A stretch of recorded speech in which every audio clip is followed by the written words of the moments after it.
everyone, welcome to my video. Di video kali ini aku tuh pengen bahas suatu novel yang sangat menguras emosi guys. Nah kali ini aku tuh pengen bahas novel ini guys. Judulnya Katri, karya Adeste Adiprianti dari penerbit KPG.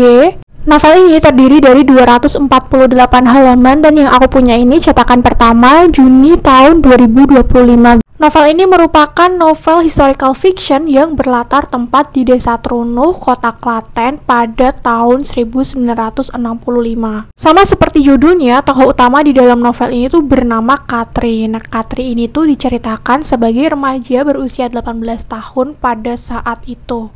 Katri ini gemar mengikuti berbagai kegiatan kesenian gitu guys, kayak paduan suara, tari, drama, atau deklamasi. Nah, dari semua kegiatan yang Katri lakukan atau Katri ikuti ini, Katri itu mengenal seorang pria bernama Agus yang kemudian menjadi suaminya Katri guys. Saat meletusnya kisruh politik tahun 1965, Katri ini tuh sedang mengandung 7 bulan guys. Suaminya Katri, si Agus, ini tuh kabur dan tidak pernah kembali, sedangkan Katri menjadi tahanan politik karena dicurigai pro PKI. Sebenarnya yang pro PKI itu adalah suaminya ya guys, si Agus ini. Tapi karena si Agusnya ini udah kabur, jadi yang diringkus itu si Katri. Karena yang ditakutkan adalah Katri ini tuh bersekongkol dengan Agus. Dan masa remajanya Katri tuh jadi lenyap begitu saja dalam peristiwa ini. Sejak saat itu, rentetan kemalangan datang silih berganti. Katri dibawa dari satu camp ke camp lainnya, dipindah dari penjara satu ke penjara lainnya, dari kota Klaten, kota Solo, Jakarta, bahkan sampai ke Semarang guys. Dan surprisingly guys, cerita Katri di dalam novel ini tuh based on true story. Dan ini kan ada latar tempat di kota Semarang ya.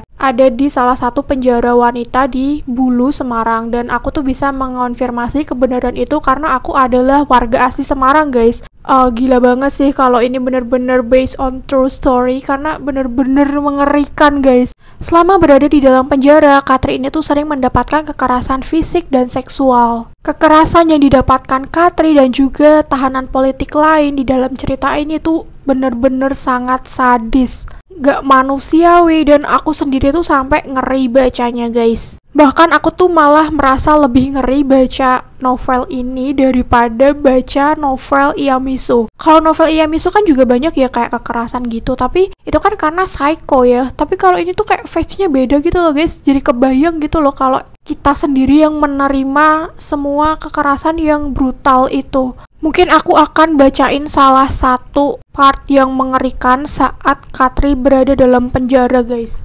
Ini tuh ada di halaman 99 ya guys, aku bakal bacain. Katri ditahan di gedung Universitas Cokro Aminoto atau UNCOK yang berlokasi di kawasan Bareng, Klaten. Penyiksaan demi penyiksaan terjadi di depan matanya. Hidup berjalan tak lagi penuh harapan. Sebaliknya berganti dengan serangkaian kengerian dan ketegangan. Ia sendiri kerap dipukuli tanpa ampun, tanpa kenal waktu, hingga tak bisa bangun. Rambut di atas kepala dibabat habis. Begitu pula rambut kemaluannya dibakar habis menggunakan kertas tersulut api yang diselomotkan ke alat vitalnya. Aduh, ini ngeri banget sih, nggak kebayang kalau itu terjadi sendiri sama kita ya guys. Novel itu benar-benar menguras emosi para pembacanya, apalagi tokoh utamanya wanita ya. Untuk sesama wanita, aku tuh benar-benar bisa ngerasain gimana penderitaannya Katri selama berada dalam penjara. Bagaimana struggle-nya Katri menjalani hari-harinya di penjara untuk tetap bertahan hidup.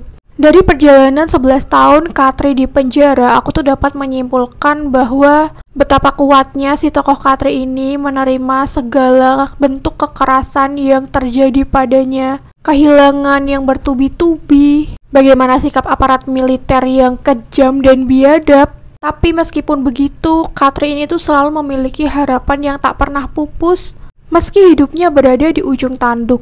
Nah, untuk teman-teman yang masih di bawah umur, aku tidak menyarankan kalian untuk membaca novel ini dulu ya guys, karena seperti yang aku bilang tadi, novel itu memiliki banyak part atau scene yang sadis, kekerasan yang brutal, dan sangat menguras emosi juga mental guys. Jadi buat kalian yang mentalnya nggak kuat juga, aku sarankan untuk siapin mental kalian dulu. Menurutku novel ini lebih mengerikan sih daripada novel Iyamisu. Tapi aku cukup suka sama novel ini. Nah, karena tadi aku bilang kisah ini tuh based on true story, tokoh utama di dalam novel ini tuh juga masih ada dan masih hidup sampai sekarang loh guys. Sekarang Bu Katri, si tokoh utama di dalam novel ini tuh sudah berusia 70 tahun guys. Dan Bu Katri ini tuh udah memiliki 4 anak dan beberapa cucu. Di sini diceritain sih semuanya. Menurut kalian gimana guys? Apakah kalian tertarik untuk membaca novel ini juga? Buat teman-teman yang suka sama kisah sejarah, kalian bakalan suka sama novel ini sih.